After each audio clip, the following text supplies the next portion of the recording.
Bismillahirrahmanirrahim.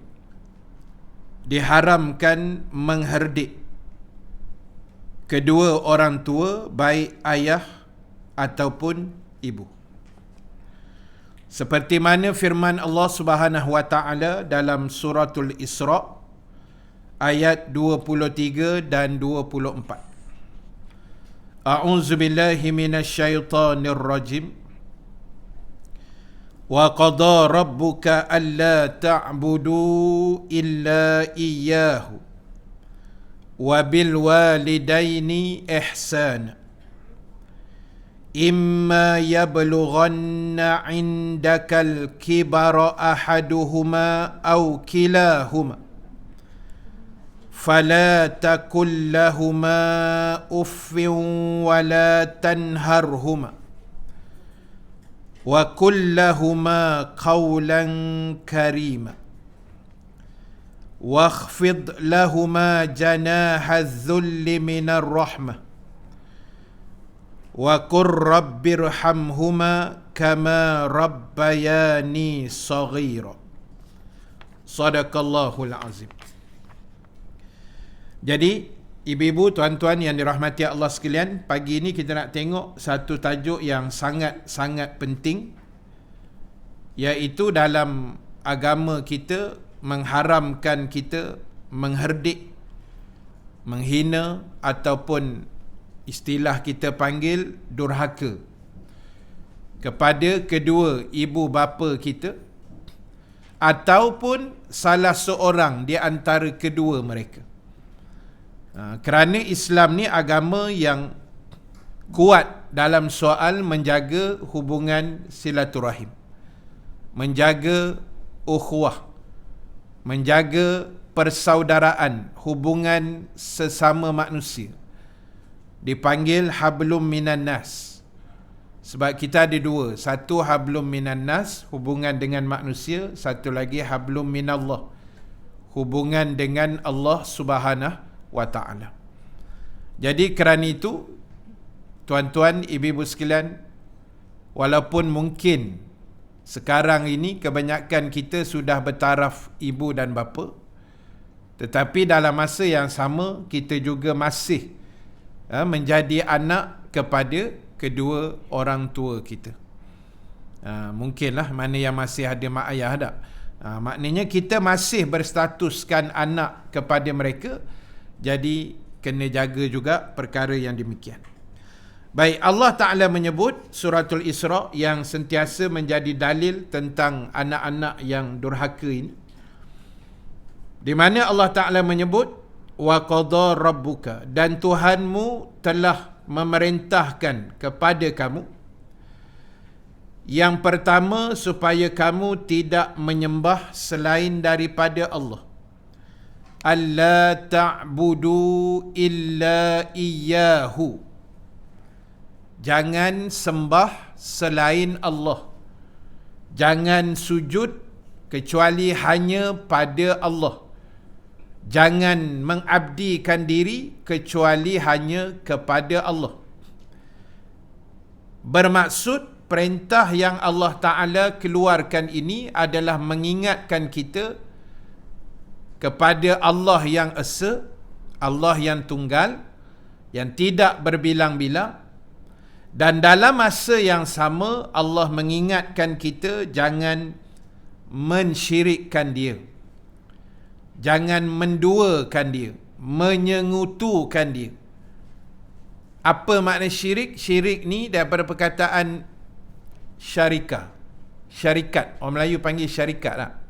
Syarikat ni makna ada paling tidak ada dua orang rakan kongsi.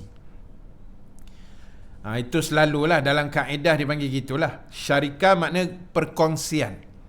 Itu sebut syarikat A, syarikat B tu. Jadi syirik ni makna kita meletakkan ada benda lain yang berkongsi dengan Allah. Itu namanya syirik. Sama ada kita letakkan sembahan kepada lain daripada Allah. Macam orang sembah berhala, sembah patung, sembah tupekong, apa semua ni, sembah matahari, bulan, itu dipanggil syirik lah.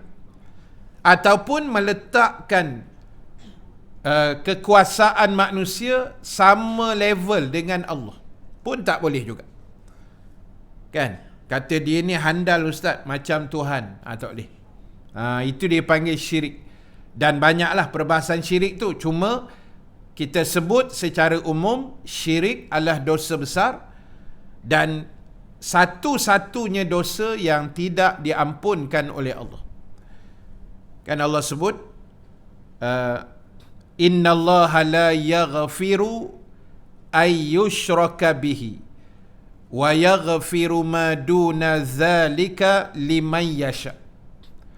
Sesungguhnya Allah tidak akan mengampunkan dosa orang yang mensyirikkan dia.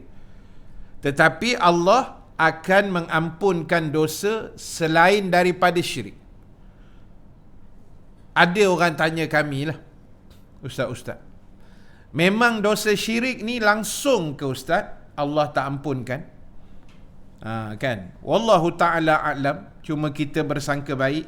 Mudah-mudahan taubat sungguh-sungguh, insya-Allah Allah ampunkan. Itu je ceritanya. Tapi dalam ayat tu memang Allah sebut begitu, Allah mention begitu kan. Sebab Allah nak peringatkan kita jangan sewenang-wenang. Itu benda yang paling pantang bagi Allah lah. Paling Allah tak suka, paling Allah benci. Sebab dia adalah Tuhan segala-galanya. Tuhan yang maha hebat, maha gagah, maha berani, maha segala-gala. Jadi bila ada letak sharing kat situ, itu Allah tak suka. Itu hak dia kan, sebab dia yang buat kita. Kita tak ada hak pula nak komplain ke, nak pertikai ke, tak boleh. Jadi nombor satu, Allah pesan dalam ayat itu, jangan menyembah kecuali hanya pada aku. Illa iyyahu. Melainkan ibadah kita ditujukan pada Allah. Macam kita sebut doa iftitah tu lah. Inna salati wa nusuki wa mahyaya wa mamati lillahi rabbil alamin. Inna salati, sesungguhnya sembahyang aku, wa nusuki, segala ibadah aku. Kena tahu maksud. Kadang kita baca-baca tak faham-faham.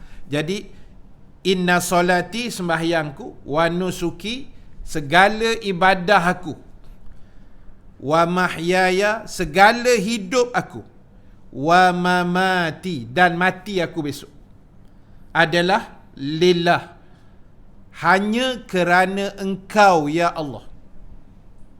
Tak boleh kerana lain. Hidup aku untuk dunia, untuk sepolan, kena betulkan balik. Apa hal pun aku hidup ni kerana engkau ya Allah. Hari ni aku datang kelas pun kerana engkau ya Allah. Aku masak pun kerana engkau ya Allah. Aku tidur pun kerana engkau ya Allah. Haji umrah apatah lagi lah. Jadi kena refresh balik lah. Kadang-kadang kita tak perasan, kadang-kadang kita terlepas pandang, kadang-kadang kita terlajak, kadang-kadang kita tak sedar. Jadi tu saya kata, ibu-ibu, tuan-tuan semua dan yang menonton live juga, kita beruntung sebab duduk dalam majlis ilmu ni. Sebab ingatan tu sentiasa berulang-ulang. Mungkin benda yang saya sebut ni ada dah ustaz-ustazah lain yang dah sebut minggu lepas ke, kemarin dulu ke. Tapi benda tu reminder lah. Sebab tugas kita fazakir, kena sentiasa ingat mengingat. Sebab bila ingat mengingat ni kerana apa? Sebab kita ni lupa. La tusammal insan illa bin nisyan.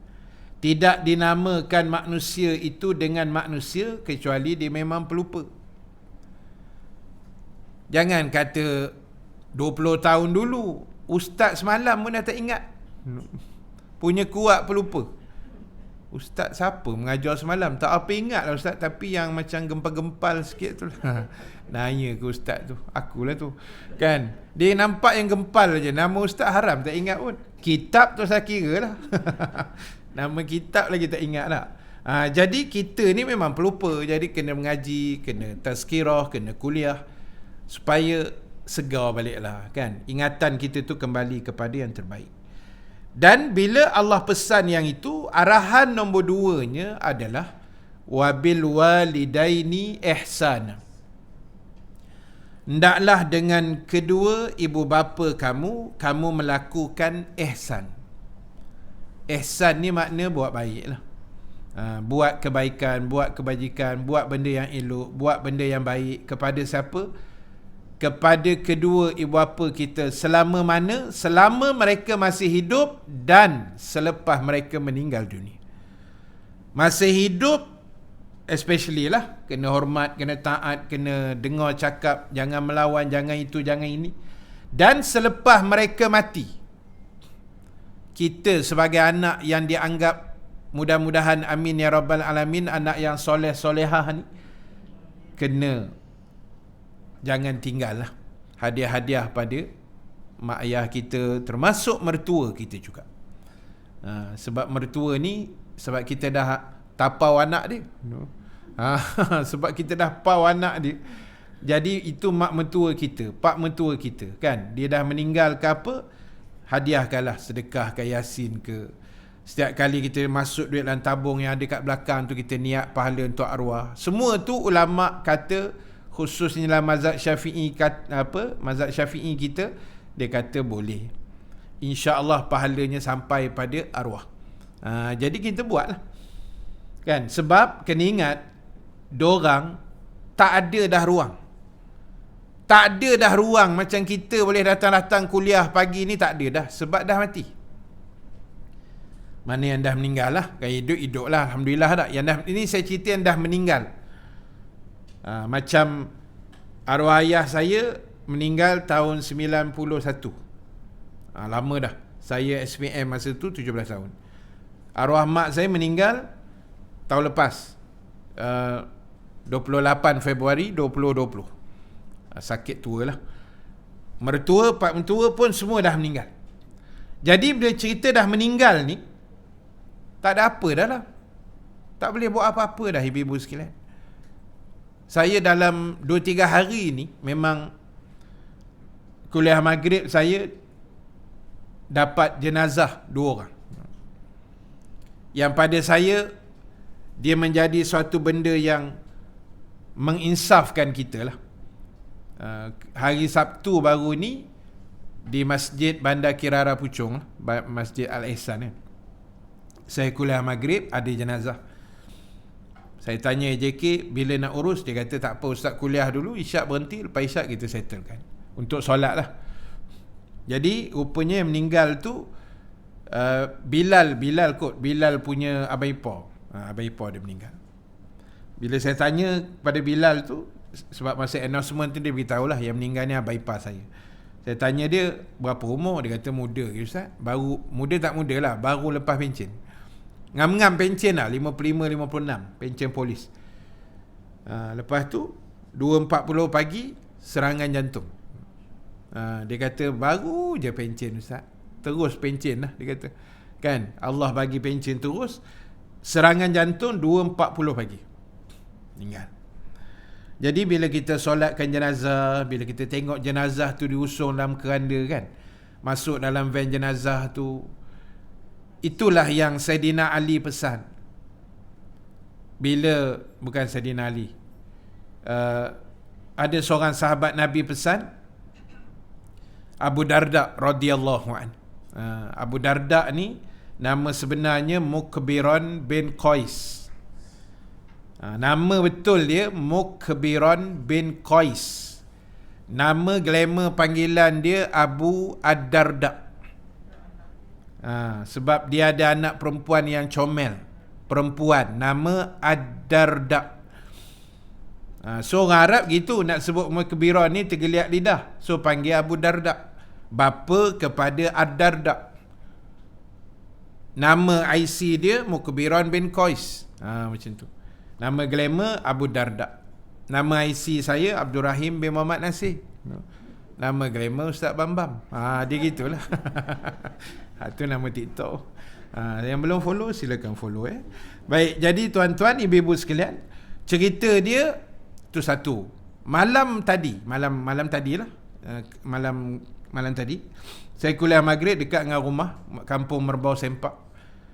Hujan kan, malam tadi hujan. Jadi bila saya sampai masjid tu dekat dengan maghrib tu, saya kata apa hal penuh. Dah lah masjid tu kecil, parking ni sempit. Kan? Saya kata kenapa penuh sangat, ramai gila. Saya kata ramai, penuh. Tapi parking ustaz pun dah kena tapau dengan orang. Kan? Tapi adalah space sikit, saya parking tepi tu. Dan tanya JK, dia kata ada jenazah ustaz. Dia kata keluar paper yang meninggal, anak muda yang meninggal dekat Gerik, mana, Sungai Perak, Lemas. Ada keluar paper, kalau ada ibu-ibu baca lah. Dalam berita ada kan. Dia tak tahulah dia memang mandi sungai ke, ada buat kerja kat sana, wallahualam. Tapi mati lemas. 21 tahun umur dia, sangat muda. Tapi yang saya rasa macam satu macam tu sebab terlalu ramai. Ramai tu pada saya memang ramai lah. Memang ramai. Kan? Memang ramai lah pada saya. Saya tengok, ya Allah, musim-musim Covid ni ramai orang datang. Dan lebih syahdu tu, bila saya tengok yang ramai tu kawan dia. So saya tengok budak muda semua. Bayi-bayi anak kita punya bujang tu 21, 22, 23 macam tu kan. Saya kata apa ramai budak-budak ni. Semula saya ingat macam budak-budak bola ke apa kan. Rupanya member dia lah meninggal tu 21. Lepas tu yang imamkan dia pak saudara dia. Katanya imam masjid depan Subang Paradise. Subang Perit lah. Arwah anak Ustaz Nasuha ke apa imam tu. Rasanya itu pak saudara dia. Dia yang imamkan lah. Sebab bila cara dia imam, cara dia bercakap tu, saya rasa dia ni ustaz hebat ni. Bila dia announce kan, rupanya dia imam masjid situ lah. Masjid Darul Ihsan Darul Ihsan. Itu pak saudara dia. Sebab katanya mak ayah budak tu dah meninggal sebelum ni. Tapi dia pun dua beradik saja. Maka meninggal sampai masa kan. Tapi muda lah. Jadi bila kita tengok dengan ramai, dengan kita rasa ya Allah kan, kita ni syukur, aku ni syukurlah dah 40-an, 50-an, 60-an ni masih hidup. Jadi tu yang Allah pesan tu, supaya kita dengar kuliah ni supaya beringat. Giliran kita akan sampai, kita tak tahu bila kan. Kadang-kadang ada tanda, kadang tak ada tanda. Tapi so far kita masih hidup, alhamdulillah. Persiapkanlah apa yang terbaik. Dan inilah salah satu cara kita nak buat preparation itu, kuliah lah kan, dengar kuliah, baca-baca Quran sikit. Itu cara. Baik, jadi Allah pesan tadi, dahsyatnya hubungan kita dengan mak ayah kita, dan dahsyatnya perintah Allah terhadap mentaati kedua ibu bapa ini datang selepas Allah suruh kita sembah dia dan jangan syirik pada dia. Nombor 2, Allah terus tembak, jangan hendaklah berbuat baik pada kedua ibu bapa kamu. Makna level tu duduk nombor 2 selepas Allah. Selepas arahan sujud pada Allah, taat pada perintah Allah, Allah kata wabil walidaini ihsana. Hendaklah kamu buat baik pada kedua orang tua kamu. Level tu sangat tinggi lah. Makna level mak ayah kita jangan buat main-main. Kan, dia punya apa orang panggil, keramat hidup, apa orang panggil, lagu Sudiman tu kan, wali kita lah. Maknanya asbab tanpa mak ayah kita tak di atas dunia. Itu je cerita, jangan cakap banyak sangat. Jangan kita rasa kita hebat kalau tanpa mak ayah kita secara asbab, dengan izin Allah kita pun tak beranak atas dunia ni. Jadi poin dia ialah tolong jaga, tolong hormat mak ayah kita sebaiknya. Kemudian Allah pesan, seandainya sampai salah seorang di antara keduanya atau kedua-duanya sampai usia lanjut, usia tua dalam pemeliharaan kamu, maka janganlah kamu berkata kepada keduanya dengan uf ataupun ataupun lagi teruk, nantilah kejap. Itu kita pernah sebutlah masa zaman kita kanak-kanak dulu kan. Kita pun mungkin tak tahu masa tu. Jadi Allah guna, kata ulama tafsir, perkataan wala takullahuma uffin. uffin. Alif, fa. Berapa huruf? 2. Huruf alif 1, huruf fa 1. Bunyinya uffin. Uffin diterjemahkan dengan oh. Lagi teruk, nantilah dulu, sabarlah, besoklah, nantilah mak, tahun depan lah mak, apalah orang tua ni. Tu lagi teruk lah. Ya. Jadi ulama tafsir sebut, kenapa Allah guna dua perkataan itu? Dua huruf. Sebab kata ulama tafsir, itulah dua huruf yang ada makna, yang merujuk kepada membantah. Kalaulah kata ulama ada satu huruf saja yang boleh menggambarkan perkataan melawan itu, nescaya ulama kata Allah akan letak satu huruf itu. Tapi sebab satu huruf ni kebanyakannya tak ada memberi apa-apa makna, biasanya digabung dua baru jadi maksud, maka Allah guna uffin. Allah nak menggambarkan walaupun sedikit saja. Dua huruf ni sikit tau ibu-ibu sekalian. Dua huruf sikit menggambarkan pendurhakaan, Allah kata jangan buat. Apatah lagi banyak huruf. Kan? Berjela-jela type WhatsApp pada mak ayah kita melawan, ataupun macam-macam lah.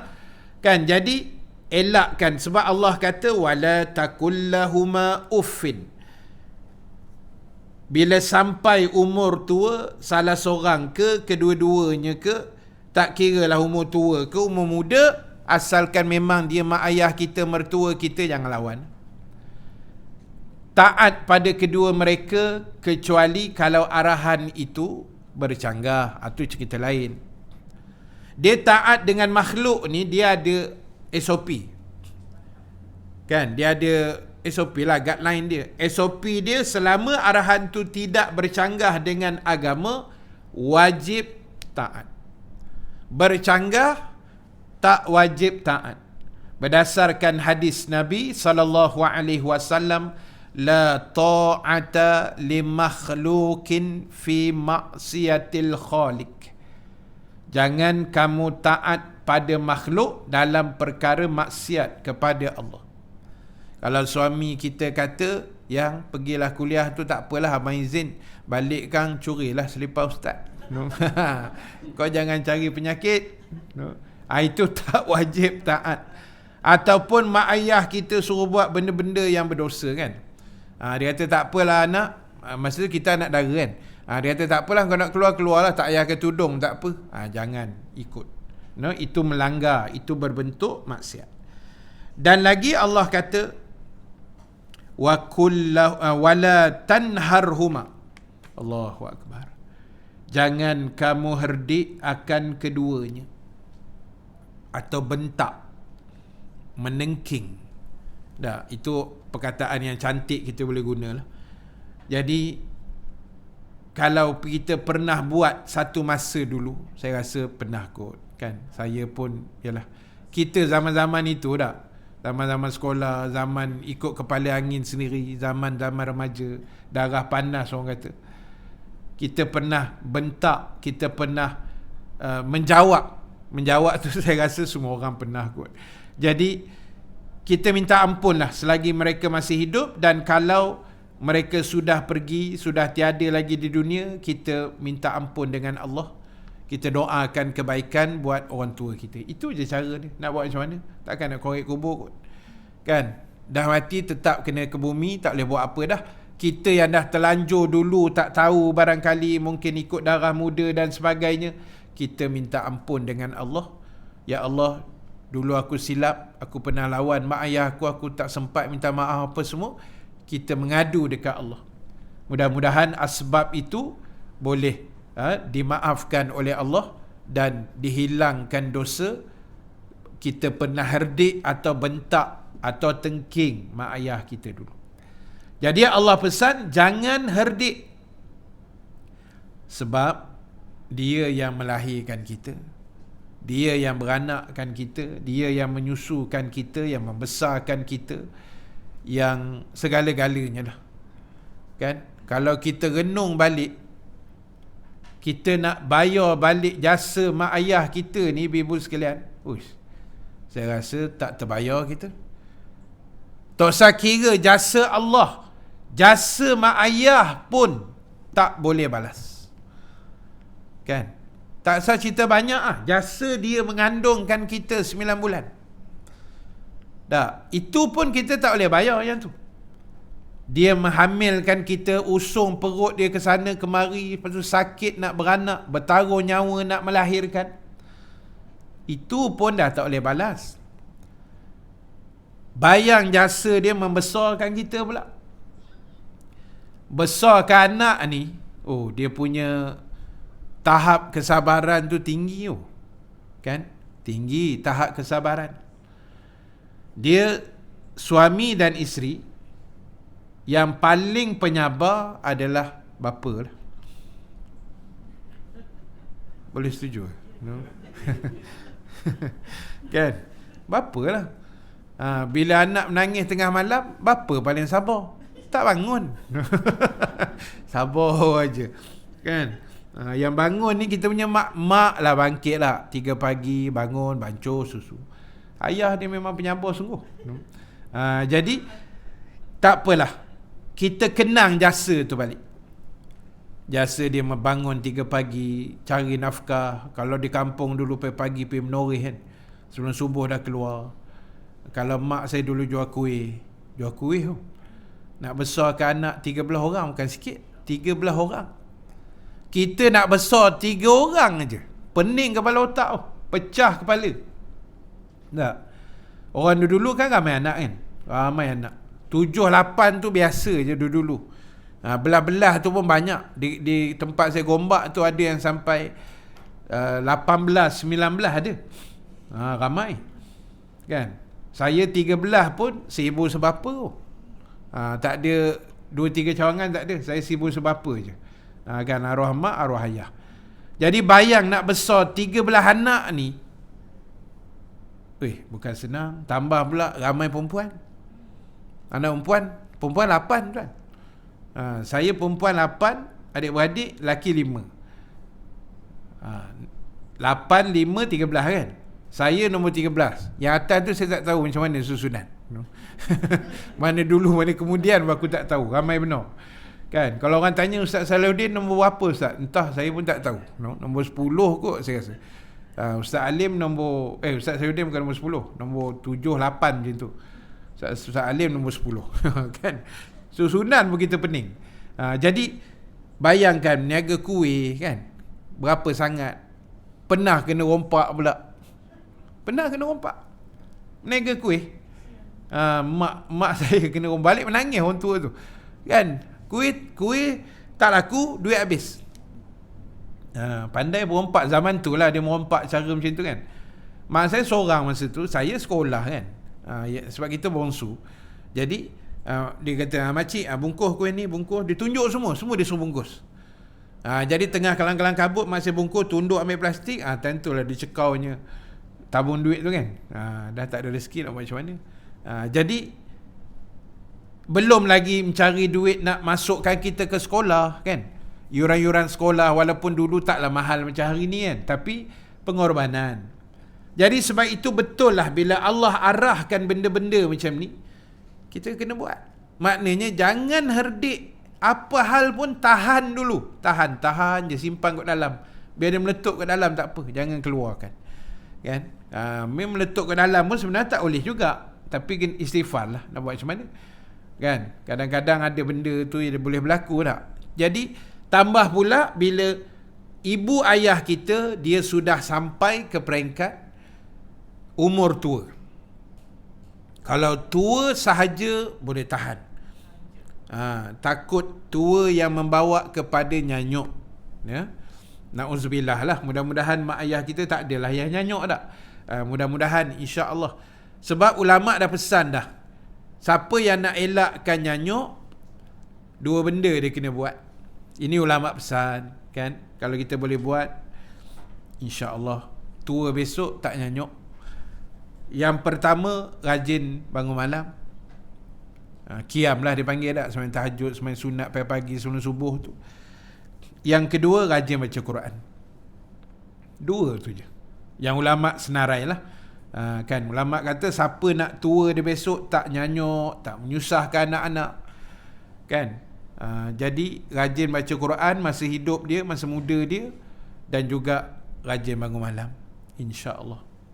Sebab bila nyanyuk ni kita akan rasa sesal sebab kita rasa macam menyusahkan anak-anak, kan. Kita takut jadi gitu, na'udzubillah. Jadi apatah lagi bila sampai umur tua ni, kadang-kadang orang kata sensitif mak ayah tu lebih, kan. Bila umur tua ni dia punya sensitif tu lebih, terasa hati tu cepat. Kita pun macam tu, tak apa tua sangat depan saya ni, tapi berasa hati tu kadang-kadang, kan, tersentak juga bila anak WhatsApp kita terbaca, Allah, anak aku sampai hati cakap macam ni. Kadang terasa tak? Kan, walaupun kita baru 40-an, 50-an, 60-an, kan, tak cecah 70 tu jiwa tu lagi sensitif. Kadang-kadang pada kita benda tu tak ada apa pun. Pada kita anak ni kadang-kadang kita rasa okey je, tapi pada dia tak okey. Contoh lah, ni contoh, tak ada kena-mengena siapa-siapa lah, ni contoh. Dia kata nanti balik kan belikan mak nasi goreng Cina. Kita pun okey, nasi goreng Cina, terlanggar lampu merah, bertukar nasi goreng USA, no? Daripada Cina langsung sampai Amerika Syarikat, kan. Dia pun tengok, mana nasi goreng Cina, Allah mak, silap mak, contoh-contoh, silap mak, tak makan dia, sensitif. Walhal dalam kepala kita, Allah mak aku ni nasi kot, kau telan pun kenyang juga, kan, dalam kepala anak ni. Tapi pada jiwa mak, hati dia dah terluka. Sebab selera dia nak ke situ, jiwa dia dah sensitif. Tak cakap banyak, start motor, tukar balik nasi goreng Cina, yang SA tu kita faham, kan. Nak buat macam mana? Nak jaga hati orang tua, ibu-ibu sekalian, bukan senang. Esok kita tua, macam mana kita buat kat mak ayah kita masa diorang hidup, macam itulah pusingan tu Allah akan bagi balik. Anak kita pula buat ke kita macam mana nanti. Kalau hari ni kita jaga mak kita sebaik mungkin, orang kata maksimum habis dah kita bagi yang terbaik. Bukan tak ada ibu-ibu sekalian, ramai anak-anak yang baik, yang sanggup berhenti kerja jaga mak. Yang sanggup dengar cakap suami dia kata, tak apalah ayang tak payah kerja lah, biar abang seorang je, jaga mak, berkat ni tak apa, rezeki Allah bagi. Berapa ramai yang buat itu. Dan ramai juga yang tak peduli. Itu pun ramai juga lah. Kalau tidak, takkan ada rumah orang tua-tua, kan. Ramai juga yang tak ambil peduli, yang tak ambil cakna, yang tak kisah pun, yang pada dia dah hidup senang, lantaklah orang tua ni buat semak aje, macam-macam. Saya jumpa banyak dah ibu-ibu sekalian. Lepas-lepas kuliah, kadang ibu-ibu datang jumpa kita, cerita, menangis. Banyak dah saya jumpa. 23 tahun dah saya ceramah. Macam-macam cerita anak durhaka yang saya dapat. Macam-macam. Sampai satu tahap yang saya pernah cerita sebelum ni, saya rasa dia panggil mak ayah mak dia dengan perkataan yang tak elok, kan. Saya nak sebut tak ramak, tapi dia panggil macam tu, masuk-masuk, oi. Disebut nama binatang tu lah. Dia panggil saya macam tu, Ustaz. Menangis mak dia. Lepas tu dia minta duit, anak dia tak apa elok lah kot, kan. Perangai tak elok, tak dadah ke apa, Wallahualam. Jadi itu cerita dia. Jadi sebab itulah ibu-ibu sekalian, tolonglah. Mana yang kita dah terlajak dulu, kita minta ampun dengan Allah. Kita pun ialah masa itu, kan. Sekarang ni kita dah mengaji, kita dah tahu hukum hakam, dan kita kena kenang balik jasa. Dia bila kita mengenang jasa ni, kita akan jadi lebih hormat lah. Mana kita tahu, oh inilah mak aku yang susah payah dulu, inilah ayah aku dulu naik Vespa. Dulu Vespa, kan. Arwah ayah saya Vespa je.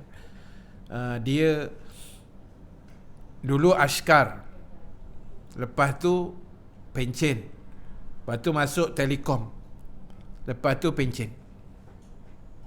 Dan arwah ayah saya ni, dia ada satu rezeki dia lah kot, saya rasa. Sebab dia pun, yalah, pada kita dia orang baik lah kan. Ayah kita ni semua orang baik. Dia ada rezeki, dia dapat, masa dia dah pencen tu, masa tu saya sekolah rendah masa tu kan, ramai orang datang rumah saya minta ubat lelah. Dia dapat buat satu ubat, dia daripada pisang kelat. Pisang kelat ni bukan pisang yang tak masak tau.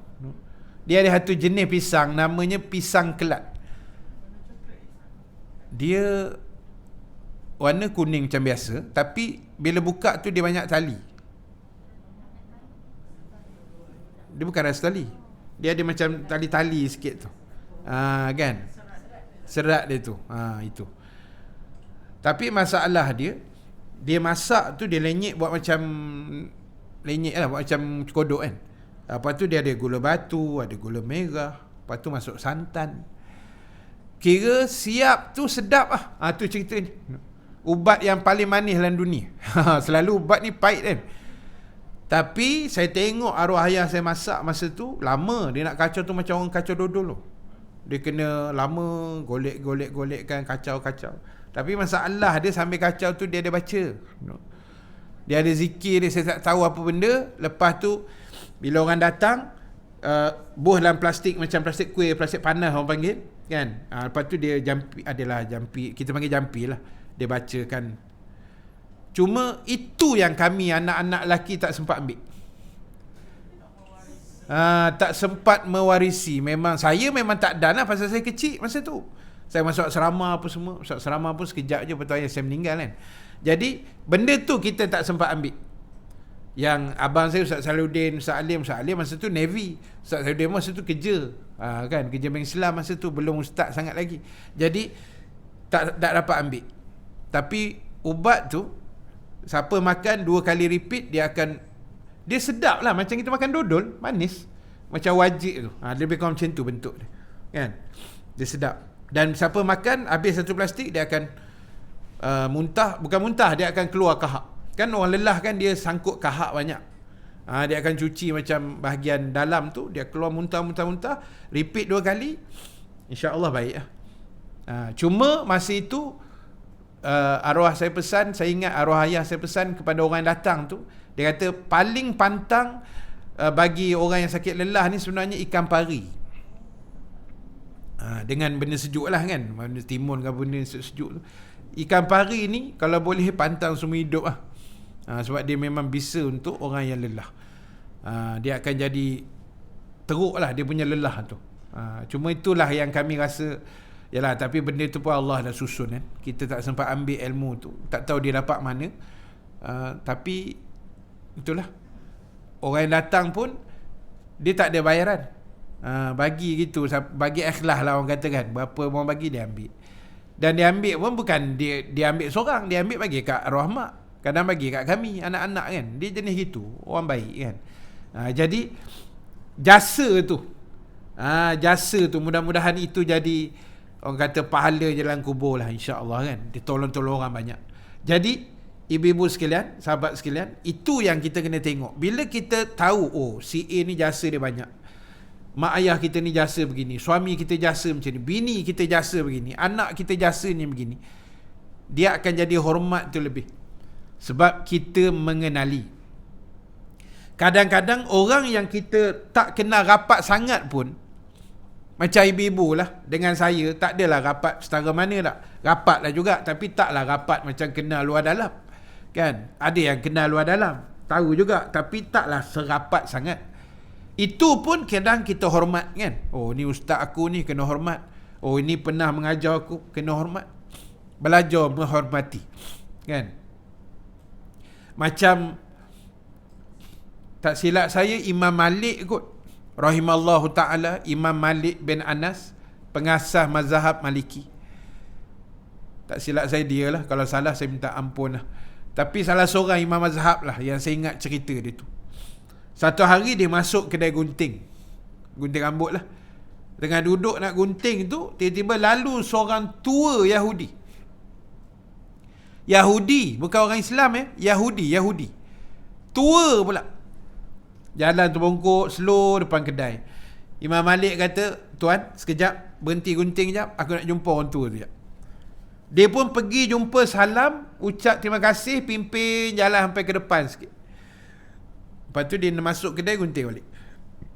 Orang gunting tanya, "Pasal apa?" "Yahudi kot." Kan, patut Yahudi belasah je lah tak? Imam Malik kata, "Aku hormat dia sebab dia guru aku." "Apa yang dia pernah ajar kau?"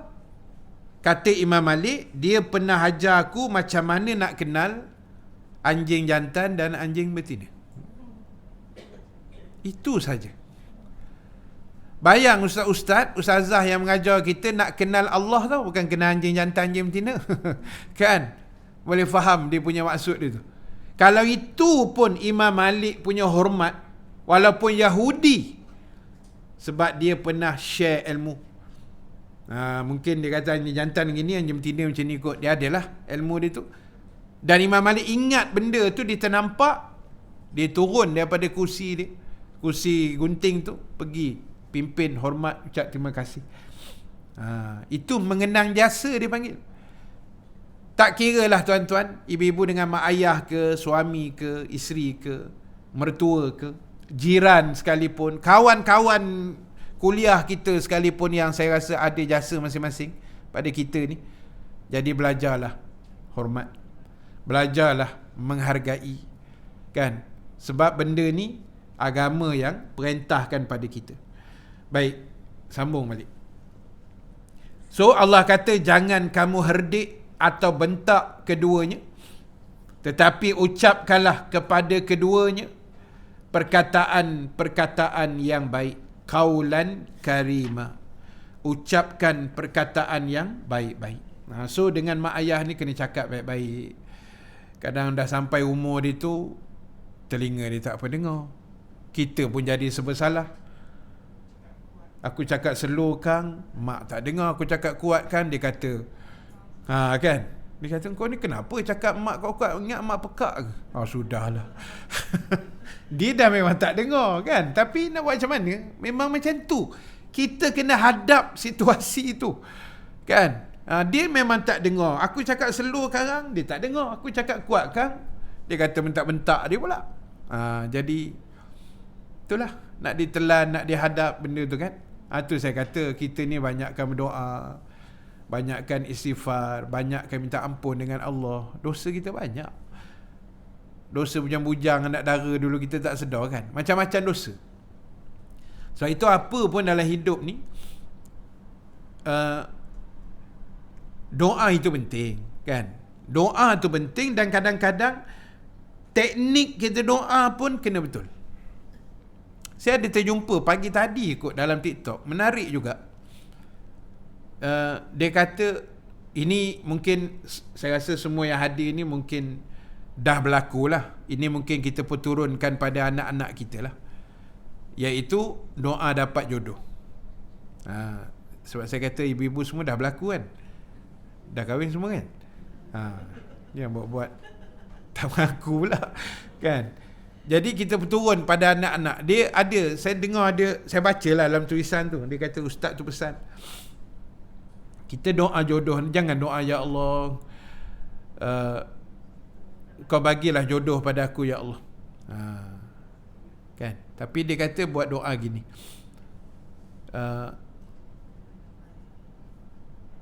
saya pun dah lupa doa tu. Bawa tenang. Betul. Macam mana? Kurniakan jodoh terbaik, macam ni. Dia ada sebut pasal mak tau. Betul. Ya Allah, kurniakan menantu yang baik bagi ibuku. Betul. Kona sikit doa tu. Kita jangan doa ya Allah berilah jodoh untuk aku, ya Allah untuk aku. Kona. Kita ibarat macam menompang barakah mak kita. Ya Allah, kurniakan ibuku menantu yang baik. Macam tu. Boleh? Kona doa tu. Jadi kita ajar anak-anak kita tukar teknik berdoa. Kan? Sebab saya ada tertengok tu pagi tadi kot, saya rasa saya ada tengok benda tu. Jadi Ya Allah, kau kurniakan ibuku menantu yang baik. Maknanya calon untuk kita. Bukan ibu-ibu untuk anak. Untuk anak. Buat-buat tenang. Jadi itu teknik tukar teknik doa. Dan mungkin selama ni kita doa minta direct. Kali ni kita doa, kita cerita dulu. Luah dulu. Ya Allah, aku tengah susah sekarang ni ya Allah, COVID dan sebagainya begini. Tolonglah permudahkan urusan kerja suami aku ya Allah. Murahkan rezeki kami sekeluarga anak beranak. Tukar teknik doa. Sebab itu yang Nabi Musa doa. Kan? Nabi Musa doa pada Allah, diaminkan oleh Nabi Harun. Nabi Musa luah dulu. Ya Allah, innaka ataita Fir'aun. Sesungguhnya engkau telah beri kepada Fir'aun. Wa mala'ahu, dan kuncu-kuncunya.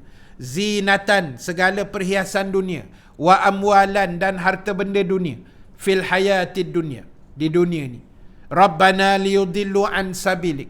Wahai Tuhan, Fir'aun telah guna nikmat itu, nikmat kuasa, nikmat harta, nikmat glamour dia, untuk sesatkan hamba engkau di dunia ni ya Allah. Itu namanya luahan hati. Nabi Musa tidak minta terus. Dan saya tak kata minta terus tu salah. Boleh je minta, ya Allah kurniakanlah bla bla bla pada kami, boleh, tak ada masalah. Tapi yang the best one, yang terbaik sekali, kita luah dulu. Nabi Musa luah dulu. Cerita masalah Fir'aun, bagian perangai dia begini, menyesatkan orang begini. Lepas tu baru Nabi Musa minta. Rabbana tmis ala amwalihim. Wahai Tuhan, kau lingkupkan segala harta benda Fir'aun. Baru dia minta. Washdud ala qulubihim. Ya Allah, tutuplah segala pintu hati Fir'aun. Fala yu'minu, dia tidak akan beriman sehingga dia melihat azab yang pedih. Nabi Musa tak terus minta, ya Allah tutuplah pintu hati Fir'aun, tak. Dia cerita dulu. Jadi teknik luahan ni paling cantik subuh lah. Kan? Kita tahajud apa semua. Itu paling cantik lah. Timing tu memang best lah waktu tu. Sunyi-sunyi kita berdoa, ya Allah, aku ada anak 5-6 orang, ya Allah, anak sulung bagian, anak nombor 2 bagian, ya Allah tolonglah. Seorang mengajar universiti, pemudahkan urusan. Cerita. Lepas tu kita doa. Kan? Itu jadi satu doa yang terbaik. Baik, kemudian di hujung ayat tu Allah kata, wahfid lahuma janahazzulli minar rahmah. Dan hendaklah kamu rendahkan sayap ke atas mereka berdua. Makna rendahkan sayap kehinaan. Makna tolong hormat. Tolong sayangi, tolong hormat, tolong segala-galanya lah kepada kedua ibu bapa kita. Dan ucapkanlah doa Rabbighfirli, apa tadi doanya? Rabbirhamhuma kama rabbayani saghira. Wahai Tuhanku, limpahkanlah rahmat kepada mereka berdua sebagaimana keduanya telah mendidik aku semasa aku kecil dahulu. Pada saya ini doa wajib lah. Jangan tinggal doa ni. Antara doa yang dikatakan tidak pernah ditinggalkan oleh Nabi SAW adalah doa kepada kedua ibu bapa. Kan? Tak kisahlah kita nak baca macam tu ke, nak pusing doa tukut lain ke, tak apa. Rabbighfirli wali walidayya warhamhuma kama rabbayani saghira pun boleh. Ataupun Allahumma ghafir lana dhunubana wali walidina warhamhuma kama rabbayani saghira pun boleh. Tak kisahlah. Yang penting doa keampunan. Ataupun bahasa Melayu je lah. Ya Allah, ampunkan dosa kedua ibu bapa aku dan rahmatilah mereka berdua di alam barzah ya Allah, kalau diorang dah meninggal kan. Seperti mana mereka telah merahmati dan menyayangi aku masa aku kecil dulu. Dia kecil ni tak kira siapa, ibu-ibu sekalian, semua orang suka. Tambah mak ayah sendiri lagi suka tengok baby kecil, anak kecil kan. Mereka punya sayang tu lain macam. Tak kira anak, tak kira cucu, sama je. Kadang cucu tu lebih sikit kan. Cucu tu dia punya current dia lagi kuat. Jadi sebab itu apa pun doa yang terbaik. Jangan tinggal doa minta ampun dengan Allah kepada ibu bapa kita. Sebab kata Imam Syafi'i, doa anak kepada mak ayah makbul. Seperti mana doa mak ayah kepada anak. Jadi doa tu laju diangkat oleh Allah. Jadi kita doakan yang baik-baik. Apatah lagi mak ayah kita dah meninggal dunia, yang tak ada ruang mereka nak buat baik lagi. Kesempatan itu sudah ditutup oleh Allah. Yang ada anak-anak yang menjadi aset. Kalau anak tu anak yang baik macam kita semua, insya-Allah, maka beruntunglah mak ayah kita. Tapi kalau anak yang jenis durhaka, yang tak peduli mak ayah, kubur mak ayah pun tak tahu ke mana, tak pernah ziarah dan sebagainya, wal'ayazubillah, apa yang dia nak hadiahkan pada ibu dan ayahnya, tak ada apalah. Jadi kita tak nak jadi anak yang seperti itu. Jadi kita jaga baik-baik, insya-Allah Allah akan merahmati kita juga, insya-Allah. Baik, kita habiskan sikit lagi daripada Abdullah bin Amru bin Al-As radhiyallahu anhu, bahawa Rasulullah sallallahu alaihi wasallam bersabda, minal kabair syatmur rajuli walidayhi.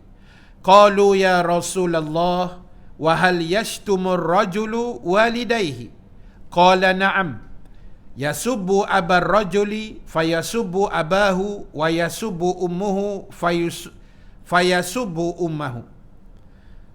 Hadis sahih Bukhari dan Muslim. Daripada Abdullah bin Amru bin Al-As radhiyallahu anhu, ia berkata, bahawa telah bersabda Rasulullah sallallahu alaihi wasallam, sebahagian dari dosa yang besar itu ialah seorang memaki kedua orang tuanya. Lalu sahabat bertanya, wahai Rasulullah, apakah boleh berlaku seorang memaki-maki kedua orang tuanya? Sahabat rasa heran lah bila Nabi kata sebahagian dosa besar tu orang maki mak ayah hadis ni. Lalu sahabat tanya balik, boleh jadi ke begitu? Nabi kata, ya, ada. Iaitu kamu memaki-maki ayah seseorang, bererti ia memaki ayahnya sendiri. Dan memaki ibunya bererti memaki ibunya sendiri. Maknanya kalau kita maki mak ayah orang pun, sebenarnya kita telah maki mak ayah kita sendiri. Itu kena jagalah, kan? Sebab kadang-kadang kita rasa benda tu macam habis macam tu je. Tak, sebenarnya kadang dulu kita bergaduh kan, kepala bapak kau lah, macam tu kan. Contoh tak, macam biasa sebut je. Contoh geram kat member kan, dia buat nanya kita, oi kepala bapak kau lah kan, marah kat dia. Sebenarnya kepala bapak kita lah. Macam tu, kita secara tidak sedar telah memaki mak ayah kita sendiri. Dan hadis yang terakhir dalam tajuk itu daripada Ibnu Umar ataupun Abdullah bin Umar radhiyallahu anhuma, ia berkata, kanat tahti imra'atu wa kuntu uhibbuha wa kana Umar yakrahuha faqala li talaqha fa abaitu fa ata Umar radhiyallahu anhu ila Nabi sallallahu alaihi wasallam fa dzakara dzalika lah faqala an-nabiy sallallahu alaihi wasallam talliqha. Saya mempunyai isteri yang sangat kucintai. Saya di sini siapa? Anak lelaki Saidina Umar.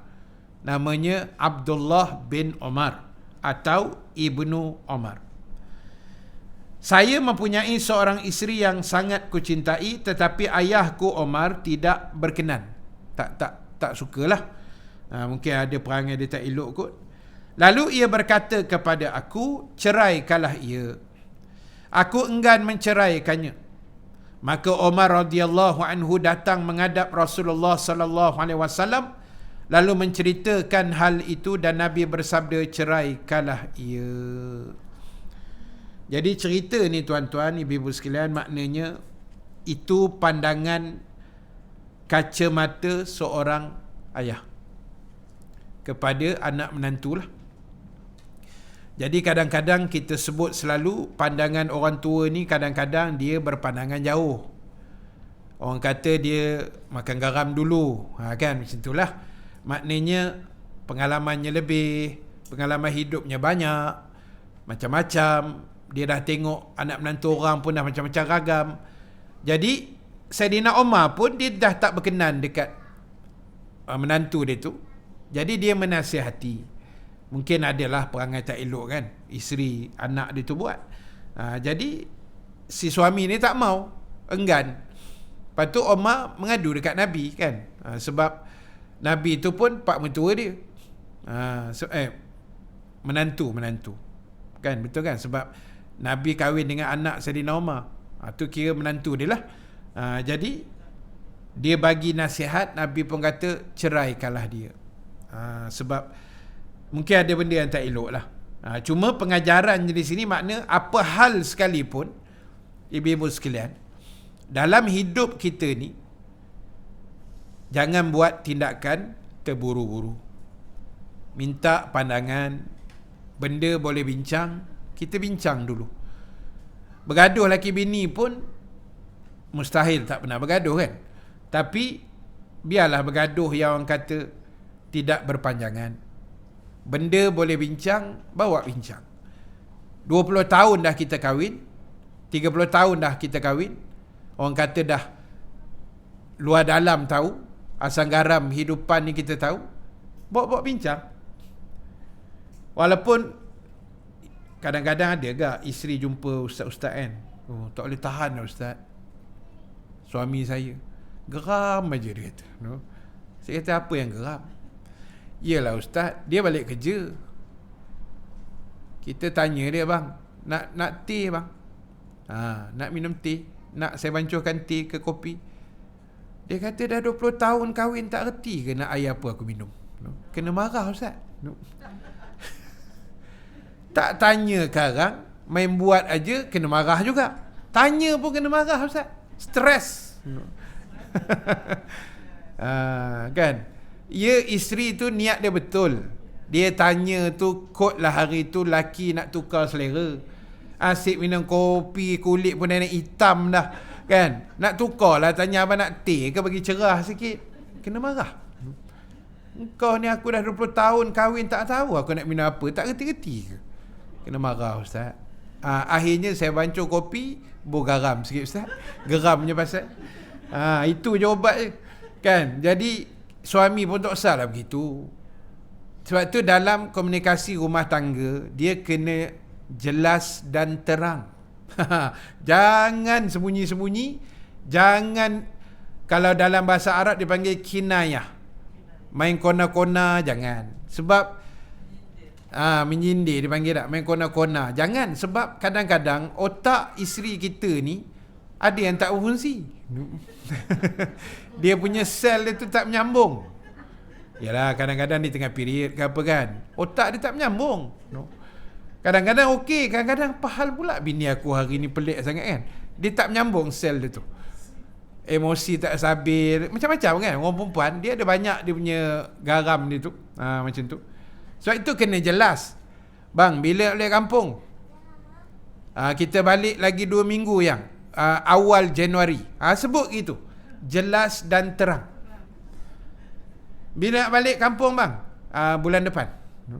Jelas tapi tak apa terang. Tarikh tak ada. Nanti bini mula buat calculation. Dia akan aturkan nanti. Bang, tarikh ni lah bang. Dah abang tak sebut bila pun. Ni tak boleh abang session. Dah lama bergaduh. Nak jelas dan terang. Macam saya cerita dululah. Ibu-ibu suruh di rumah. Kan? Kebanyakan duduk rumah. Suami kerja. Petang nak balik, suami telefon. Yang, penat lah hari ni. Suami kata, yang, penat lah hari ni. Bini pun jawab, bang, ayang pun penat lah hari ni. Tak tahu apa cerita. Yang suami kata penat sebab dia nak makan di rumah, dia malas nak keluar. Tak jelas kan? Tu saya kata, yang bini pula jawab penat, malas nak masak, nak makan kat luar. Sudah. Nak makan mana sekarang ni? Jawapan dia, dua-dua makan hati. Kan? Sebab tidak jelas. Komunikasi tidak jelas. Yang abang letih hari ni, yang masak yang, abang makan kat rumah je lah, malas nak pergi kedai tom yam tu. Kan senang. Apa yang payah benar nak bercakap bagi mesej tu sampai dengan tepat kan. Duk main kona-kona macam tu, lama-lama bergaduh. Lala duduk tak makan malam tu. Anak lagi menganga tengok mak ayah, apa hal mak ayah aku ni. Aku nak makan apa sekarang ni kan. Anak jadi mangsa tak? Allahu Akbar. Kan? Itu ibu-ibu mungkin lebih maklum lah, dah lama kahwin kan. Kita kena belajar benda tu. Saya bukan pakar benda tu. Saya pun kahwin baru, bini pun baru satu je. Jadi pengalaman pun baru 20 tahun kahwin kan. Jadi kita belajar lah benda tu, kita belajar. Kadang-kadang ada kita silap, kadang-kadang isteri silap, kita baiki. Itu tujuan rumah tangga, bukan suruh bergaduh 4 jam. Ada kawan saya jumpa lama dah itu hari, dia kata, "Weh, kau sebulan berapa kali gaduh?" No? Aku cakap, kau ni tak ada soalan lain ke? No? Kepala otak kau lah, saya katakan. Member baik kita boleh bergurau kan. Kau tak ada soalan lain? Tak, saja nak tanya, tak payah tanya soalan tu, aku tak pernah bergaduh pun, saya kata. Saja saya cakap itu kan. Kita nak bergaduh buat apa? Tak dapat edah pun. Kan, buat-buat masa muka dah boleh berdosa. Kan, isteri masa muka kat suami kan, tak pasal-pasal kena laknat. Nak buat macam mana? Jadi tak payah gaduh, biar happy-happy, apa-apa boleh bincang. Tak settle, cari orang ketiga. Ustaz ke, tok imam ke, mertua ke, jiran ke, yang boleh dipercayai lah. Dalam kaedah agama kan ada macam tu kan. Jadi sebab itulah tuan-tuan, ibu-ibu sekalian, itu yang boleh saya share sedikit pada pagi ni, insya-Allah. Mudah-mudahan ada manfaat yang dapat kita ambil bersama. Dan sebagai kesimpulan akhir untuk pagi ini, yang pertama sekali, jangan kita jadi anak yang durhaka pada kedua ibu bapa kita. Kita taatilah mereka sebaiknya, hormat mereka sebaiknya, dengar cakap mereka sebaiknya, dan jangan lupa doakan mereka, baik yang masih hidup atau yang telah meninggal dunia. Dan yang kedua, muslimin-muslimat, jangan tinggalkan majlis ilmu, walau di mana sahaja kita berada, apa juga yang kita buat, jangan kita tinggalkan majlis-majlis ilmu, sebab itu akan memberi kebaikan pada kita, nasihat dan teguran secara tidak langsung. Kita suka tak suka, kena sukalah, nak buat macam mana kan. Kadang-kadang teguran tu dia pedih sikit, tapi ia memberi manfaat kepada kita. Dan yang ketiga, apapun yang kita buat, kita niatkan ikhlas kerana Allah Subhanahu Wa Taala. Mudah-mudahan ada kebaikan yang Allah beri pada kita, ada rahmat yang Allah campakkan pada kita, insya-Allah. Amin ya rabbal alamin. Baik, tuan-tuan, ibu-ibu yang dirahmati Allah, terima kasih banyak pada semua yang bersama dalam Dewan Fatimahtul Zahra pada pagi ini. Dan terima kasih juga semua yang menonton live Facebook, TikTok, YouTube dan sebagainya. Terima kasih banyak-banyak. Mudah-mudahan Allah merahmati kita semua. Dan sebelum saya serahkan majlis, ada dua pengumuman. Yang pertama, saya buat kutipan sikit pada pagi ini untuk dana kebajikan, dan sebenarnya nak bantu sikit. Ada seorang student daripada Mesir. Ya. Jadi ibu-ibu boleh sumbang. Student daripada Mesir. Student kita lah. Bukan nak pergi Mesir. Dia daripada Mesir, dah balik ke sini. Cuma itu hari dia punya tambang tu dia pinjam duit orang. Sebab dia balik tu sebab dia ada asma yang sangat teruk. Dan sekarang ni Mesir musim sejuk. Bulan 12 kan. Bulan 12, 1, 2, 3 memang musim sejuk. Jadi dia tak sesuai duduk sana. Jadi dia kena balik. Jadi kita dah dapat dah itu hari, cuma kurang lagi, lebih kurang RM800 lah, lebih kurang. Yang saya difahamkan, kurang banyak itu lagi, insya-Allah. Jadi terima kasih semua yang menyumbang pada pagi ini. Mudah-mudahan Allah memberkati lagi rezeki kita semua, insya-Allah. Dan yang kedua, di luar sana saya ada buat jualan, apa nama dia? Kaftan batik, apa benda entah. Untuk ibu-ibu lah, baju orang perempuan, macam baju kelawar tak kelawar, rimau tak rimau gitulah. Jadi boleh tengok, harga dia free size, lengan panjang. Harga dia macam-macam kat situ, ada RM50, ada RM55, ada RM60.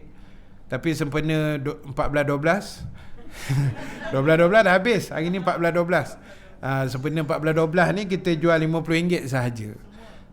Selai lah, bukan semua. Semua jenis. Yes. Semua harga tu kita jual selai RM50 sahaja. Okey. Jadi siapa nak boleh tengok, nak boleh buka ke apa, suka hatilah. Nak beli bayar, dan tak beli pun tak apa. Itu saja. Terima kasih. Yang baik, yang benar daripada Allah. Yang kurang, kelemahan diri saya sendiri. Kita tangguhkan dulu majlis dengan tasbih kafarah. Ada soalan. Sila. Ada soalan daripada Facebook. Dia kata bagaimana Facebook. jika tidak perkataan tapi dengan body language seperti kelingan mata, jelingan ni, kerotan mulut, mencemik tu, hembusan angin, hembusan angin, dia macam berdengus, berdengus. Dan lain-lain. Adakah termasuk dalam larangan ini? Okey. Cantik soalan. Baik, dia durhaka ni walaupun dalam Quran sebut kan, bentuk perkataan, tetapi ulama menafsirkan ia juga boleh pergi kepada apa-apa bentuk yang menjurus kepada maksud durhaka, melawan, maksud mengherdik. Contoh, memek muka, tarik muka 13 Mei, tarik muka, buat sebek mulut, buat keling mata, buat sipi-sipi pandang, lepas tu berdengus, buat macam tu kan, hembuh nafas kuat-kuat, niat sama je, tetap istilahnya durhaka. Ya, dia bukan perkataan saja, body language pun serupa. Jalan tak kaki, kan, biasa buat dulu ni. Astaghfirullahalazim, ampunlah dosa kami ya Allah. Kan dulu-dulu hentak-hentak kaki, hempah pintu, sama tu. Bukan keluar perkataan pun, tapi tindakan itu menjurus kepada perkara itu. Wallahu a'lam. Ada lagi? Tak ada. Tak ada. Ya.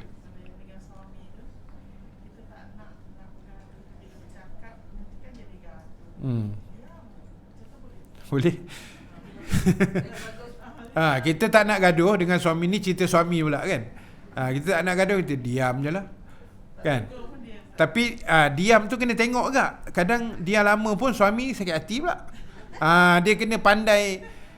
Saya rasa ibu-ibu lebih tahulah kaedah macam mana nak tackle hati suami kan. Kalau ada perkelahian tu biasanya selalunya diam lah yang saya tengok. Bini diam ataupun suami diam. Dia dah tahu dah, suami aku ni kalau diam mesti ada masalah, ataupun mesti ada something. Isteri aku kalau diam mesti ada something. Selalu kalau duduk meja makan ramai-ramai, isteri kita ni dah macam DJ radio, pok-pek sambil makan. Hari tu apa pasal dia diam macam kan, nak matilah ke bini aku ni. Kan mesti ada something dah. Jadi kita eratkan balik lah, pandai-pandai lah. Saya nak cerita detail pun saya tak tahu kaedah tepat, sebab masing-masing ada cara tersendiri. Apa pun jaga hati kedua-dua pihak kan. Kalau diam tu kita rasa bagus, kita diam lah, daripada aku buka mulut kan panjang cerita. Lebih baik diam kan. Islam pun ajar kita gitu kan. Falyakul khairan aw liyasmut, cakap baik atau diam saja. Wallahu a'lam. Kita doa yang terbaik lah untuk pasangan hidup kita, anak-anak kita, cucu kita. Mudah-mudahan keluarga bahagia dunia akhirat. Amin ya rabbal alamin. Baik, wallahu a'lam. Kita tangguhkan dulu majlis kita dengan tasbih kafarah, suratul As dan bacaan doa. Subhanakallah.